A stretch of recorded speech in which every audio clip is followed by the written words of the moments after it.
திருப்பரங்குன்றம் மாலையில் தீபம் ஏற்ற வலியுறுத்தி தற்கொலை செய்து கொண்ட பூர்ணச்சந்திரனின் உடலை வாங்க மறுத்து அரசு ராஜாஜி மருத்துவமனையில் இந்து மக்கள் கட்சி தலைவர் அர்ஜுன் சம்பத் தலைமையில் தர்ணா போராட்டம் நடைபெற்றது.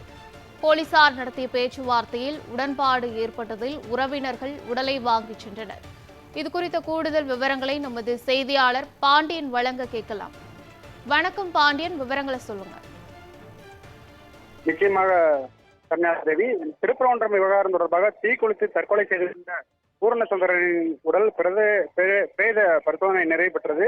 இதனை உறவினர்கள் போலீசார் அனுமதியோடு வாங்கி செல்கின்றனர். பாஜக மாநில தலைவர் நைனா நாகேந்திரன் தற்போது வருகை தந்ததற்கு முன்னதாக இந்து முன்னணி அமைப்பை சேர்ந்தவர்கள் பிணவரை முன்பாக கூடி மரியாதை செலுத்தினர். தற்போது மதுரை அரசு ராஜாஜி மருத்துவமனையில் பூர்ணச்சந்திரன் உடல் வைக்கப்பட்டுள்ளதை தொடர்ந்து அவரது பூத உடலுக்கு அஞ்சலி செலுத்த தமிழக பாரத ஜனதா கட்சியின் மாநில தலைவர் நைனா நாகேந்திரன், இந்து முன்னணி மாநில தலைவர் கலைசுவரா சுப்பிரமணியம், பாஜக மற்றும் இந்து முன்னணி நிர்வாகிகள் மற்றும் வருகை அஞ்சலி செலுத்தினர்.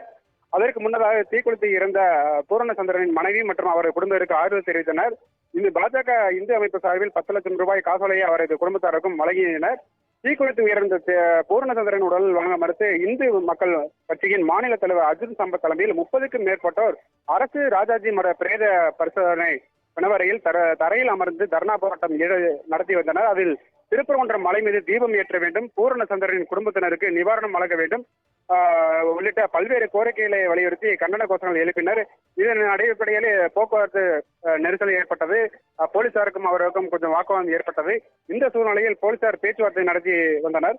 இந்த பேச்சுவார்த்தையில் பூர்ணச்சந்திரனின் உடல்களை உறவினர்கள் வாங்க அனுமதித்து இப்ப தற்போது வாங்கி செல்கின்றனர். கன்னியாதேவி,